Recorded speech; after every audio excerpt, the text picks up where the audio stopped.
Okay.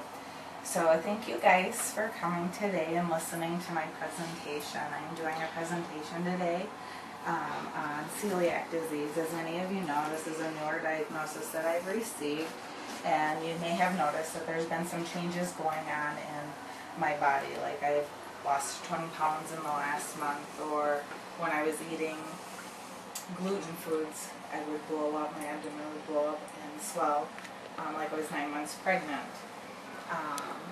What finally put it together for me is I hadn't eaten for about 24 hours because I had been so sick with diarrhea and all this other stuff, and I had a bowl of cream of wheat, and all of a sudden all the symptoms started again, and that's when I had my aha moment, and I did some research and found celiac disease, went to the doctor, and he agreed. And so we're going to go through and talk about what celiac disease is. So celiac disease is an autoimmune disease, and it affects the duodenum, or the small intestines, by killing the villi. It does this because a person with the disease has ingested gluten.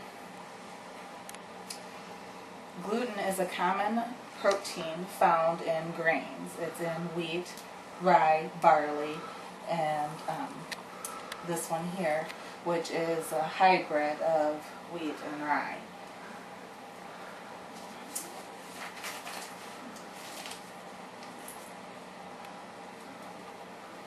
The duodenum is the first part of the small intestine, and it is located between the stomach and the middle part of the small intestines, or the jejunum.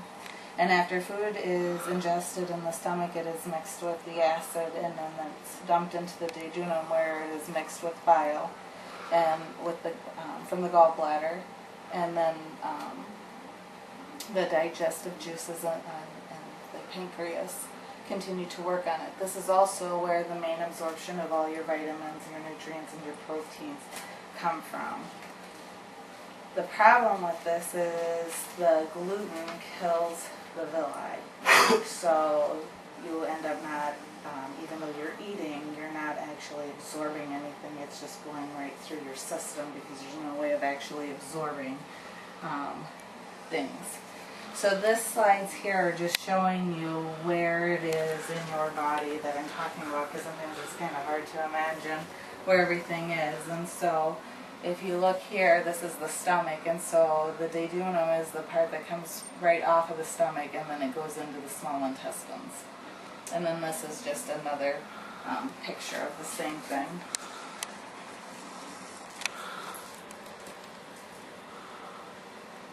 This is another picture of what's going on in the small intestines. So if you took a section of the intestines and rolled it out, this is what the villi would look like on the inside of the intestinal wall.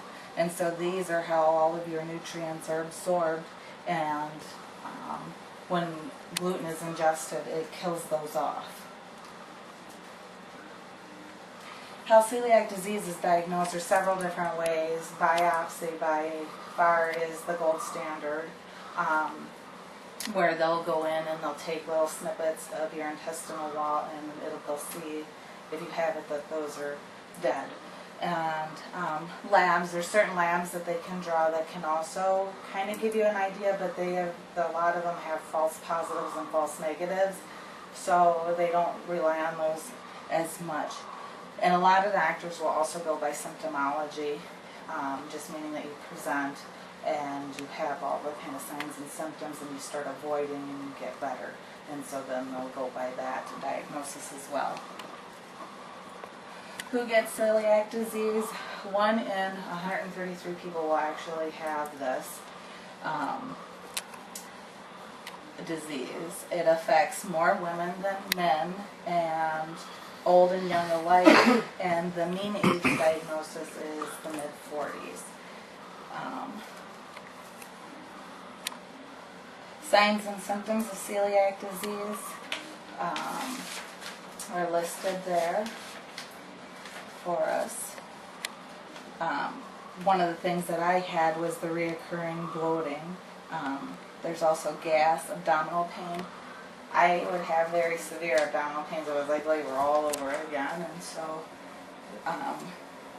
then we have, you can have chronic diarrhea or constipation, unexplained weight loss or gain, foul-smelling stools, anemia, pain in the joints, behavior changes, vitamin K deficiencies, fatigue, weakness, lack of energy, delayed growth, infertility, and so on. Things that a person with celiac disease should avoid are potential harmful ingredients are unidentified starches, binders, fillers, extenders, and malts. Gluten may also be used as a binder in some pharmaceutical products, so we have experienced this myself, and taking certain antibiotics I get even more sick because the binders in them are gluten. Other things that you need to avoid are wheat, rye, barley, flour, baked goods, breads, cream soups, and most processed food. Most things are safe, however, like eggs, meat, fish, fruits, vegetables, cheese, yogurt, tapioca, corn, tortillas, flax, rice, soy, milk, nuts, peanut butter, and then they also make gluten-free products, which tend to be a little bit on the expensive side, as we have found out. In conclusion, celiac disease is a life-altering autoimmune disease which requires a person affected by it to avoid gluten for the remainder of their life. If successful at avoiding gluten, the damage will be reversed and they can go on to live healthy, happy lives. If not successful, lymphoma and other intestinal cancer and death could result from the chronic unabated inflammation. And my references. Thank you.